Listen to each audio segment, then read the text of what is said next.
Como está a nossa intimidade com Deus? Até que ponto nós estamos querendo ser íntimos de Deus, a viver uma comunhão com Deus tão grande, que nos leve a estar cada vez mais próximo dEle, cada vez mais sentindo até mesmo o que Deus sente, justamente por essa intimidade. Quando falamos de intimidade, falamos de uma unidade muito grande. Por exemplo, o homem e a mulher ele tem esse tipo de intimidade somente no casamento. A partir do casamento é que o homem e a mulher vivem a intimidade, um conhece o outro, muito mais próximos, E assim para com Deus não é diferente. Nós também só vamos ser íntimos de Deus quando começarmos a conviver com Ele, quando tivermos uma comunhão com Ele. E isto fala que as duas partes têm que andar juntas, para que esta intimidade ela aconteça.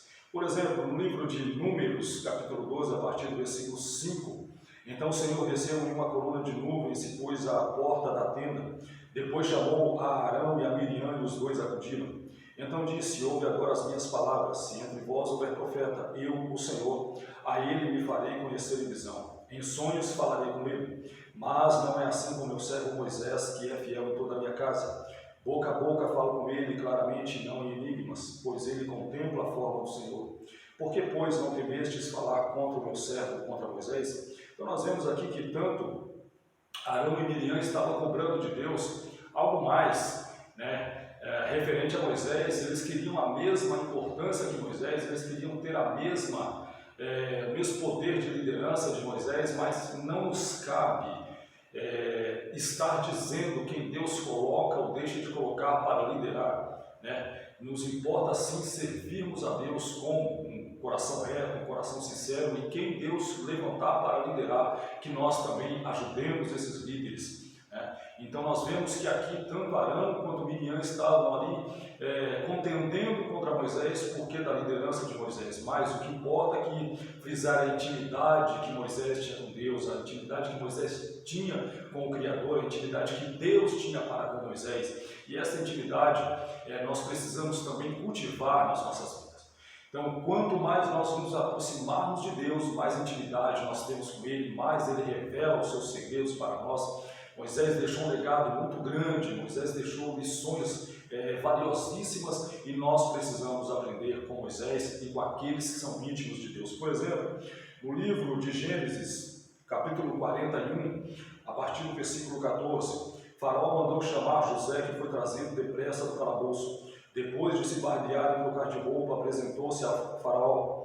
Faraó disse a José: tive um sonho que ninguém consegue interpretar, mas ouvi falar que você, ao ouvir um sonho, é capaz de interpretá-lo. Respondeu-lhe José: isso não depende de mim, mas Deus dará ao Faraó uma resposta favorável.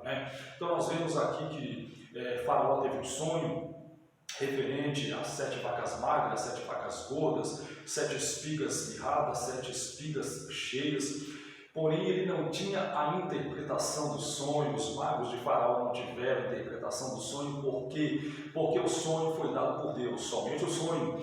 A interpretação foi dada somente para José, que era íntimo de Deus. Por exemplo, em Gênesis capítulo 41, versículos 2, 3, 5, 21 e 23, diz o seguinte: o Senhor estava com José.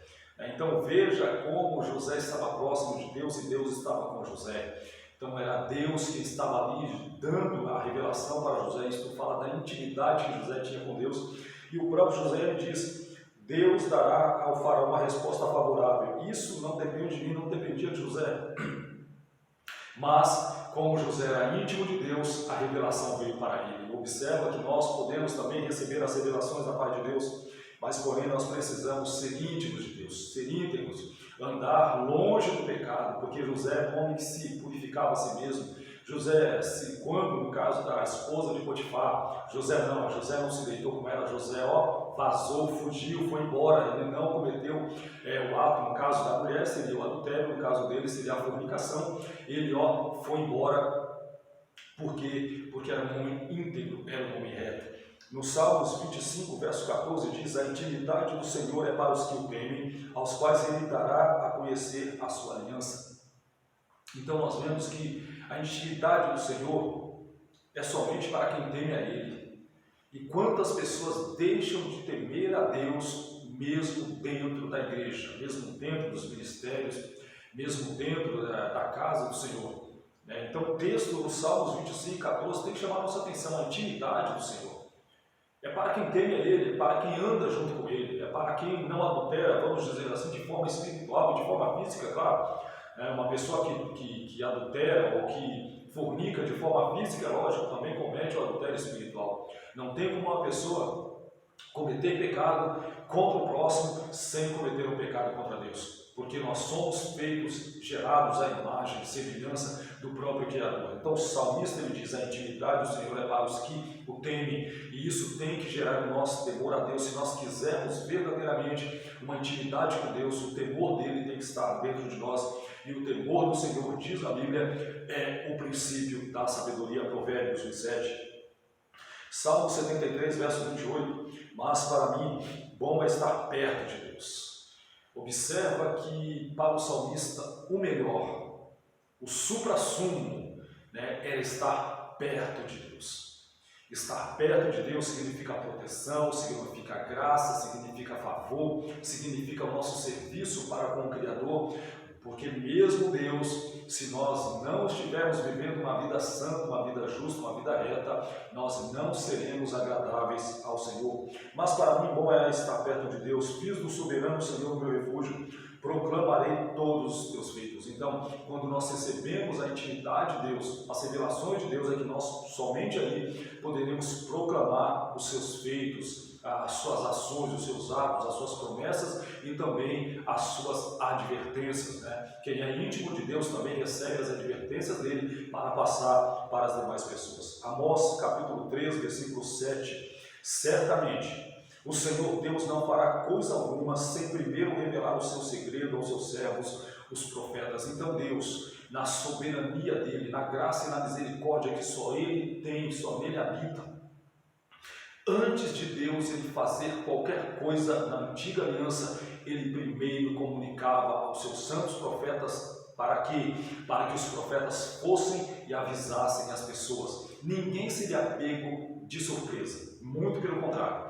As pessoas estavam sendo alertadas, as pessoas estavam sendo instruídas para que fugissem do pecado e se achegassem a Deus. Por isso que o texto é claro, certamente o Senhor Deus, ele não vai fazer coisa alguma primeiro sem antes alertar. Então ninguém poderia dizer, olha Deus, o Senhor trouxe juízo sobre a terra, mas o Senhor não avisou ninguém.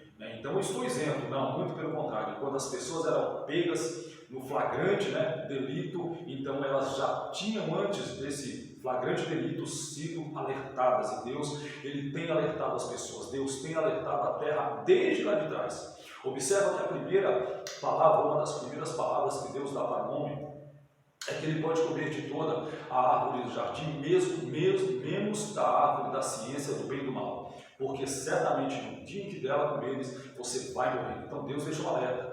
O homem não foi pego de surpresa, pelo contrário, ele estava alertado, ele estava instruído, ele estava ali já pronto, referente à palavra que Deus disse. Então ele não foi pego de surpresa, muito pelo contrário, caiu porque quis, e muitas vezes nós estamos caindo porque a gente quer, mesmo Deus falando, vá para a direita, não, eu quero ir pela esquerda, não, mas na esquerda vai ter um buraco, não, mas eu quero ir para a esquerda do mesmo jeito, e acaba quebrando a cara. Então assim, Deus ele certamente não fará coisa alguma sem antes alertar as pessoas. E para quem ele passa esse alerta, para quem ele dá a palavra de alerta para os seus servos, os profetas da antiga aliança, hoje para os seus santos, aqueles que têm comunhão e intimidade com ele. Segunda carta de Paulo aos Coríntios, capítulo 12, a partir do versículo 1.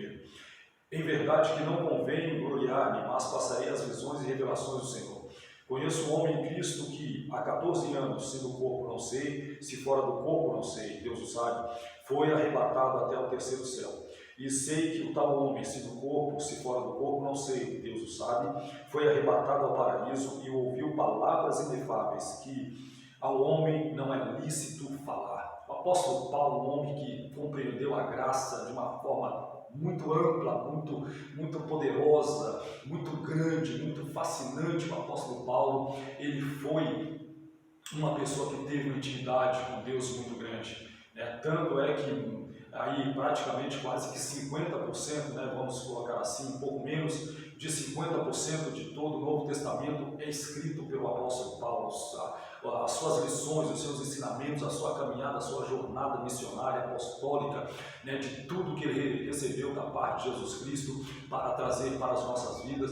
E isso é bênção da parte de Deus para as nossas vidas, mas isso acontece somente quando nós temos intimidade com o Criador. Então Paulo era um homem que ele tinha intimidade com Deus, e ele era levado até um certo ponto aí na questão espiritual, e ele disse que ele ouviu palavras quando ele foi arrebatado ao paraíso que não é lícito dizer aos homens. Então Paulo tinha um segredo com Deus, Paulo tinha essa intimidade com Deus, Paulo tinha essa aliança com Deus, e nós precisamos também buscar querer isso, servir a Deus, né, cumprir os seus desígnios de forma que nós tenhamos também essa intimidade com Ele. Deus não vai revelar os seus segredos para qualquer um, Deus não age desse jeito, não. Ele tem os seus íntimos, aqueles que buscam a Ele, e aqueles que buscam a Ele, é claro, Ele diz: buscar-me-eis e me achareis quando me buscar de todo o vosso coração. Então observa, tem que haver uma ação minha também para ser íntimo de Deus, não é de qualquer forma.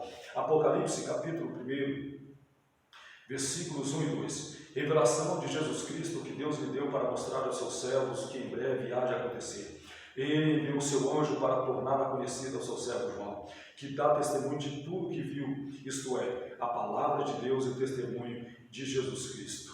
Observa que João, um homem que teve uma das maiores revelações da parte de Deus, todo o Apocalipse, fora o Evangelho que escreveu, mais 3 cartas, também teve uma intimidade muito grande com Deus. Observa que ele está preso na ilha de Patmos, mas mesmo assim o próprio Cristo vai visitá-lo e vai levá-lo a uma dimensão espiritual muito grande, vai trazer uma revelação profunda para o apóstolo João, e esse agora nos escreve esta belíssima obra literária do Apocalipse, né, o livro apocalíptico do Novo Testamento. E nós precisamos, assim como João, estar próximos de Cristo. Por exemplo, João, ele deitava, ele reclinava no peito de Jesus. Isto fala de uma pessoa que quer intimidade. Jesus não chamou João, para estar se inclinando. João simplesmente foi.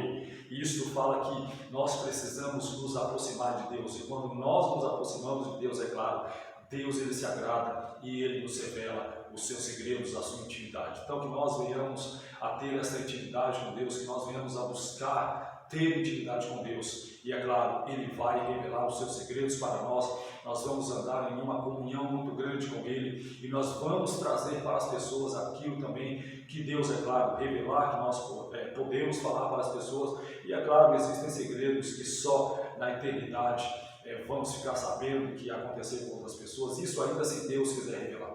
Amém? Então a minha palavra é: tenha intimidade com Deus, em nome de Jesus. Amém? Deus te abençoe.